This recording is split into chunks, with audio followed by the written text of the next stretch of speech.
Hi everyone, it's me. You clicked on the video. How's it going? Folks, I love the holidays.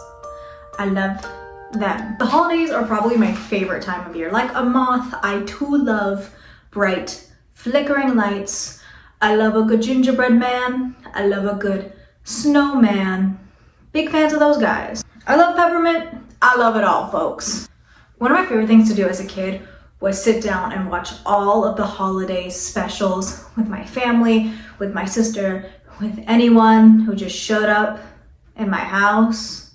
There was a novelty behind being able to only watch these specials once a year.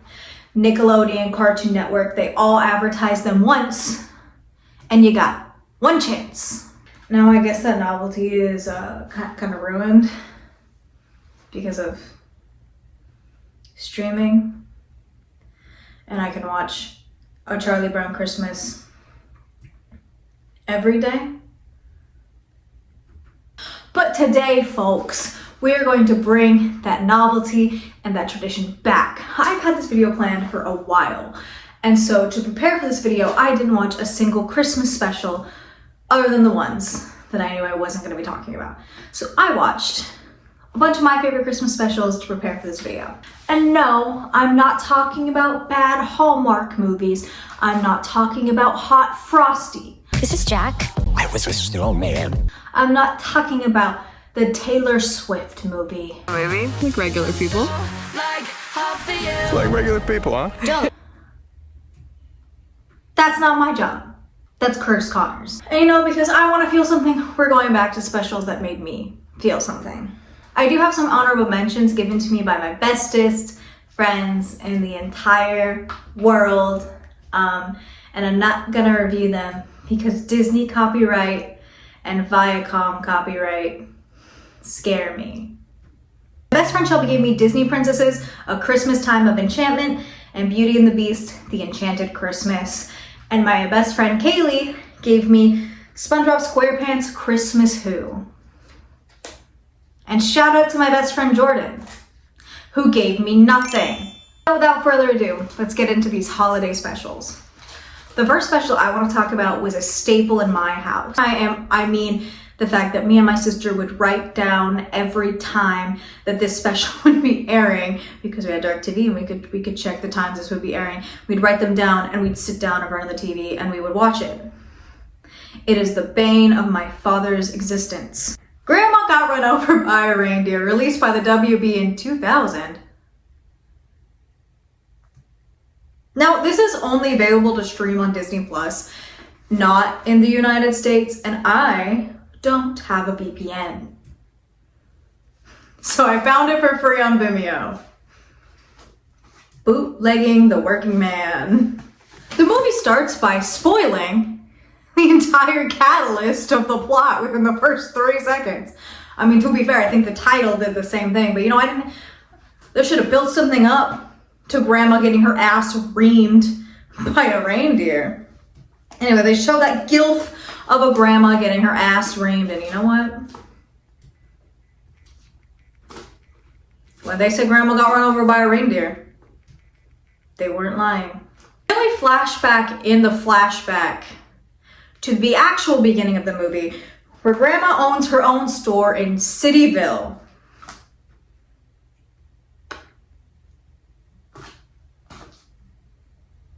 Couldn't a name be like Santa Fe?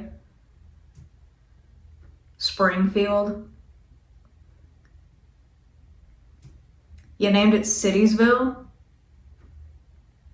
Where she sells baked goods, toys, Christmas supplies all years round. She pulls a Chapel Rowan when she reads stories to the children. God, what have you done? You're a pink pony girl, and You can stop right there. That shoplifting, missy. What seems to be the problem? Problem? No problem. No money. No merchandise. Cousin Mel stood on capitalist business. And you know what? In this economy, you kind of have to. If you can't beat them, join them. And that's why I'm the new CEO. Hilma talks about Christmas being a time of giving, a time of charity, and a time of just loving your friends and your family, and that is how you are rich. Cousin Mel wants money so she can afford to serve cunt. Two opposite importances in life. Home, Jake defends the existence of Santa Claus being a real boy, like Pinocchio, and not a concept of a person. While Dad, who looks like Mr. Fantastic, brings a blow-up Christmas tree. You have a dog. Now, why do you think that was a good idea? Wish they had Christmas trees like that when I was a boy. Here we go again. What if we stop bullying Grandpa? He's just a silly dude. He's the best character in this whole movie. He is the best fucking character in this whole movie. Stop bullying Grandpa. Elder abuse. Where's the jabbing yourself with pine needles, hanging ornaments, the old-fashioned smell of a genuine Douglas fir? You know, Grandma is all for anti-capitalist Christmas, and she has a point. She'd love Eat the Rich. So back at the store, Jake runs into Jeff Bezos, who wants to buy Grandma's store. He's the owner of the Own All Corporation. I actually have seen this movie so many times and I don't remember the name of this guy. It'll be in the video, and I'm gonna keep referring to him as Jeff Bezos because that's where we're at anyway. Grandma puts the decision to sell the store in the hands of a 9-year-old loser. Mel wants money and probably Jeff Bezos, so she's pissed at Grandma for not wanting to sell the store. I was single-handedly supplying the entire free world with Christmas goodies. The way I see it, you can divide the world into two groups. People who like fruitcake and all the rest of us. I hate fruitcake. I hate fruitcake so much. This movie tricked me as a kid. Everyone loved Grandma's fucking fruitcake, and then I put a piece of fruitcake in my mouth and wanted to pull a mung and jump off a bridge. Drier than a drought in Albuquerque, Grandma's killer fruitcake. First banger. This movie only has bangers. Certified bops, some of the best music I've ever heard. Grandma, Jake, I'm afraid Doofus got out again. They named the dog Doofus? That feels like bullying. While Grandma's baking some fruitcake and other stuff for the store, Mel tries to commit a Tylenol pill murder. She puts a weird substance into the fruitcake batter in order to poison the people who buy it, which we find out later she was giving to people who work for charity. That sounds like a capitalist to me. I don't know, she fits the criteria. After Grandma sets up everything in the house for Christmas like a true matriarch of the family, and no one else in the family appreciates any of the work that she does, she tells Jake that she believes Santa's real. If you ever run into him, say hi for me. She's gonna run into him, alright. How will she run into Santa Claus? Cue the banger! Grandma got run over by a reindeer. Well, I'm fixing to take these extra cookies and cakes to the volunteers at the Cityville Community Services building. It's too late to go out now, Grandma. If I had had some help, I would have been finished hours ago. Fucking clock there, that's his grandma shit. Out the door into the snow. Wait, hold on. She can't drive? I get there's like snow on the ground. I get it's winter in Citiesville, Alabama. But like, why can't she drive? Why don't they have a car? Where are the cars in this movie? The frame of Grandma in the snow is just really funny to me. Like, that's really, really funny to me. Jake tries to tell the family after Grandma gets her ass handed to her by Donner that he saw Grandma's visceral assault, and no one in the family believes him except for Grandpa. And we all know what they think about Grandpa. The family calls and tries to originally file a missing persons report, and they get laughed at because they drank eggnog, and so they think the family are alcoholics and crazy. But they do end up coming in the next morning to investigate the crime scene. Sorry, son. Impossible. Right here in the manual. There's no such thing as Santa Claus. Why is Santa Claus in the manual? Does this happen often? So they recreate the crime scene, and Doofus, being the best canine dog ever, starts pulling out all the evidence because he can just sniff Grandma from a mile away and Mel decides to hide evidence. I'd like to know where Grandma is. Good point. We can work the Santa angle later. Better get looking for the old Brad. ACAB. This movie proves ACAB. We looked and looked. I even got permission to put Grandma's picture on milk cartons. Nothing helped. Not even stories on the local news channel. Grandma was nowhere to be found. Wait, hold on. So Grandma is missing for 9 months? 9 months? And none of you decide to just like leave the city to try to find her? She doesn't have a cell phone? This is 2000. You referenced cell phones in the movie. She doesn't have like a MySpace?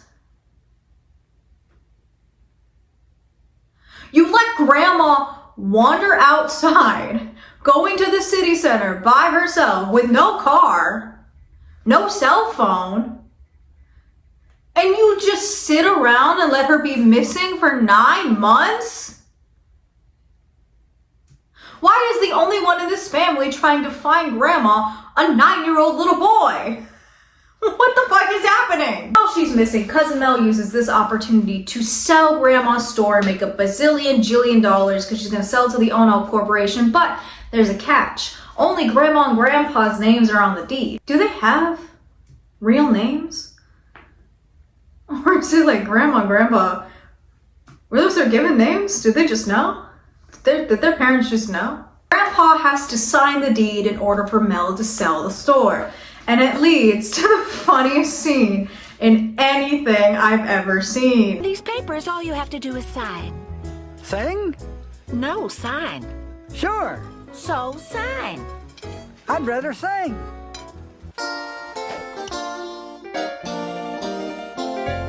Grandma spending Christmas with the superstars under the mistletoe with Elvis.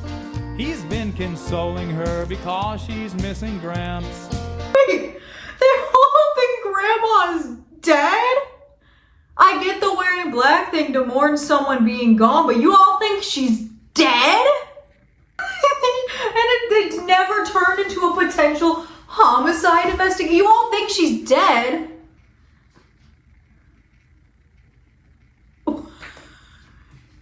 Grandpa also signs over the paperwork and also makes Mel power of attorney. This can only end so well.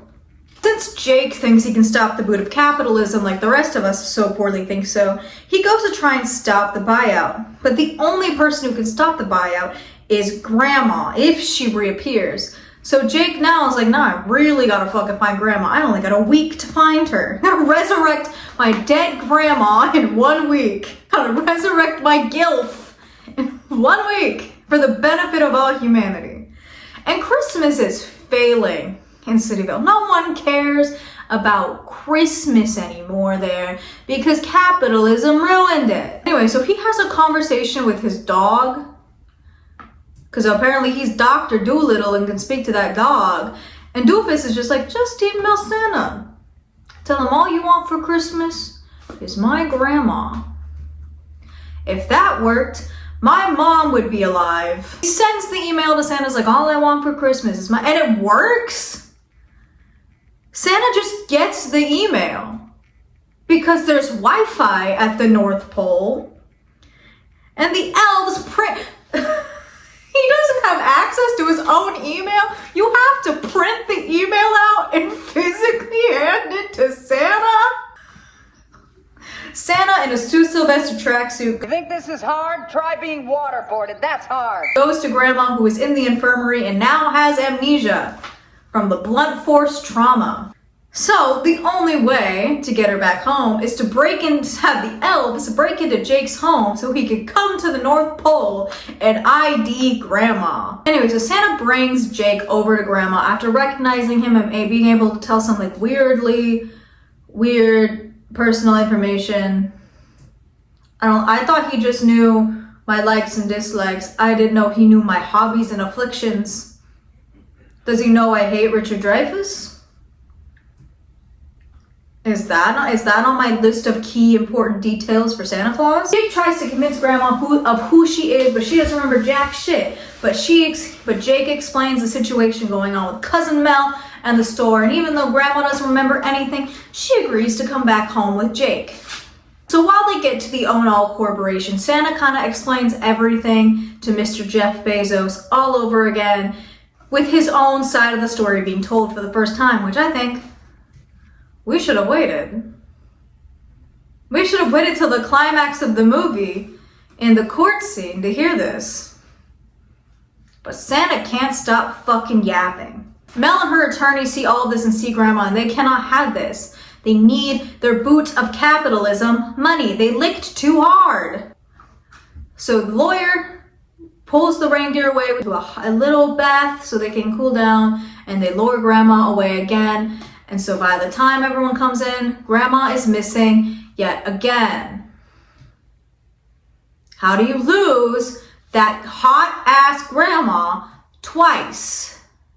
That's like losing Dolly Parton twice. Mel calls Santa to be arrested for Grandma's disappearance. All the while, Mel and her lawyer are holding Grandma hostage. Santa had been arrested for the disappearance of Grandma was a shock, especially to Mrs. Claus.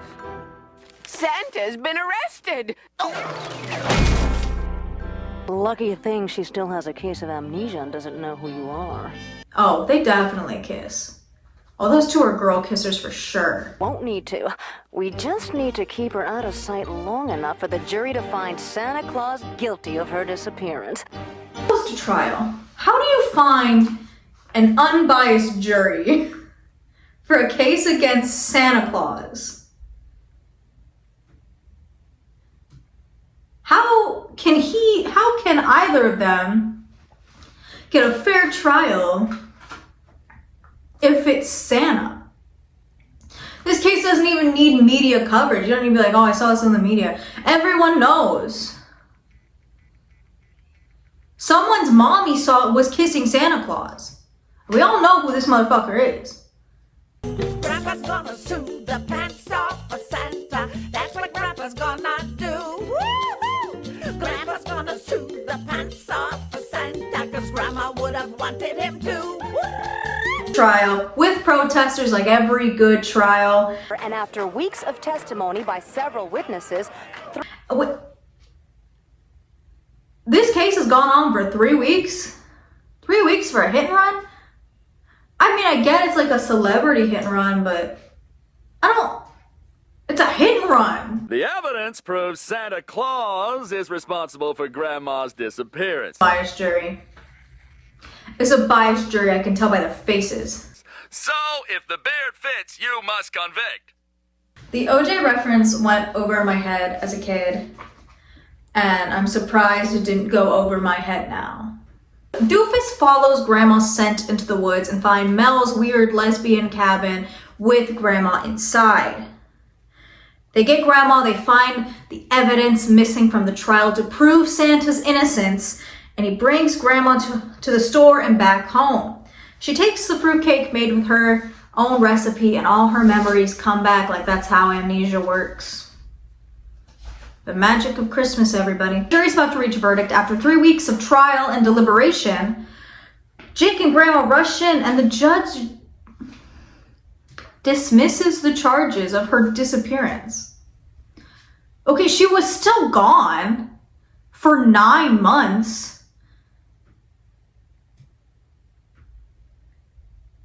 Jake breaks in all of the new evidence, which you just can't do that. The prosecution didn't approve of new fruitcake. They only approved of one fruitcake at the crime scene. So the vial that she added to the fruitcake acted as reindeer nip. So that was the whole reason one of the reindeer went fucking crazy. He's got a drug problem. To which you saw Cousin Mel add that to the fruitcake. Why didn't you tell Grandma not to take it? Or better, why didn't you throw it out? You left it. You're complicit in all this, Jay. Saw her do it. Doofus brings in the letter that Santa left, and everyone looks at Mel and she confesses her several felonies and crimes. Again, also, I get Santa left a note at the scene of the crime. But if 9 months had passed, you wouldn't try to like reach out. I get you don't know who the family is. Well, you should. You recognize everybody else by their faces, but for some reason, you don't know grandma? You're able to tell Jeff Bezos all of his favorite stuff, but you see the grandma, you're like, I don't know who this bitch is. I've never seen this woman before in my life. What? And also, you reference that Jake bakes with his grandma. You know this grandma. So all you had to do after like 3 months of the family not finding her, come back, leave another note, and be like, hey, I got your grandma. She's at the North Pole. Al gets arrested and Christmas is saved. And not long after that, does grandma get her ass clocked by the reindeer yet again. Is this one of the worst movies I've ever seen in my life? Yes. The animation is awful, the voice acting is awful, but is it still probably the most enjoyable thing to watch around this time of year? Yeah. It is so unbelievably funny. It is something I watch when I want to have a laugh. Sometimes I need a laugh. It's stressful. Last special I'm going to talk about today, I almost forgot about, because I was going to keep this fully animated and I was gonna do blah blah blah. And I'm breaking the rules a little bit for this special. And by a little bit, I mean a lot of it. But this is a holiday special magnum opus. The peak, the pinnacle of holiday specials. The Star Wars Holiday Special. Released in 1978, the Star Wars Holiday Special was a made-for-TV film to capitalize on the huge hit that was the original Star Wars film. This was based off of everyone thinking that to gain more traction for the next sequel, they did ad breaks and other things like that with the original Star Wars cast, so they thought, well, this is just going to be another feather in the Star Wars cap. I'm going to do a full review on this special because there's so many out there, and this special is free to watch, and I mean that.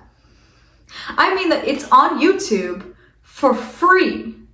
And not in the way of like you can rent it for free. You have to like make an account, you have to rent it, or it's like $1. No, I mean somebody took the entire film and uploaded it to their YouTube account 10 years ago.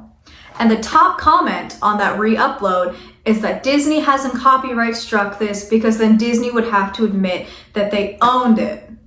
Also, I want to point out this is technically the first Star Wars sequel. This is also the first Star Wars movie to credit James Earl Jones as Darth Vader. And James Earl Jones as the voice of Darth Vader. Think about that. The basic plot is that Chewie and Han are trying to get back to the Wookiee planet so Chewbacca can spend Light Day, which is Christmas in the Star Wars universe for Wookiees, with his family, his father, his wife, and his son. Because Han has no other friends and is significantly unlikable but so fuckable, he has to come and tag along and be a third wheel to Chewbacca and his family. We see way too much of them in this special, by the way. We see too much of them. Also, do we ever see them again in like any other licensed Star Wars media? Are these canon? I feel like they have to be canon. The other characters introduced in this are canon. Anyway, the rest of the cast is in this too, except for the actor who played R2-D2. So R2-D2 is credited as himself. R2-D2 as R2-D2. That's all, folks. This special has a lot of weird stuff in it. Not only the too much Wookiee content, but there's a video by Jefferson Starship thrown in there. And then for some reason, the special becomes animated for about 10-15 minutes. I don't know why. That was a choice that was made. In 1978, the special was received so poorly by critics, by Star Wars fans. Everybody hated this thing. Except, ironically, the segment that shouldn't be there. The Boba Fett section was critically acclaimed, despite it looking like this. They They have released the Boba Fett section in 2011 on the Blu-ray discs for the entire original 6 films, and it is currently on Disney Plus by itself with the title The Story of the Faithful Wookiee. And there's also a children's book adaptation of this part. And I get people were excited because it's like a whole new character. You're releasing Boba Fett, who's really hot.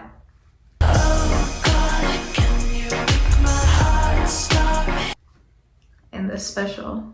In comparison, the entire holiday special has never been rebroadcasted or re-released officially. The only way people could get a hold of this special were bootleg VHSs, which just kind of got passed around through time. For all intent and purposes, this should have remained lost media. Like, this should have been just another VHS on the crusty floor of the Lost Media Wiki admin's house. Mark Hamill doesn't remember this at all. Carrie Fisher asked for a copy so she could play it at holiday parties when she wanted her guests to leave, and Anthony Daniels tore it to shreds in his autobiography. But we can thank this for one thing: giving us the baddest of baddies.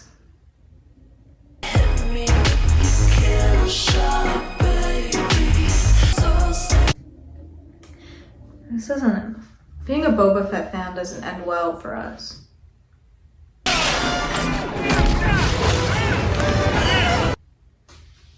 all honesty, I think everyone should watch the Star Wars Holiday Special, even if you're not a big Star Wars fan, just because it's such a good laugh. It is so unbelievably horrible. It is one of the worst movies I've ever seen, but I will be damned if it doesn't make me laugh every single time that I watch it. Get drunk, get high, make yourself a cup of hot cocoa, pour some peppermint schnapps in there if you're not a fucking pussy. I linked it in the description. Watch it after this. Know what I'm talking about. That's all for me. I hope you all enjoyed this video and enjoyed walking down memory lane with me with some of my favorite Christmas specials, and let me know some of your favorite Christmas specials. I know we all watched them, and I know we still watch them. Now, I actually have to go. I am in a really long court case with Donner because I accidentally accused him of being the Zodiac. Bye!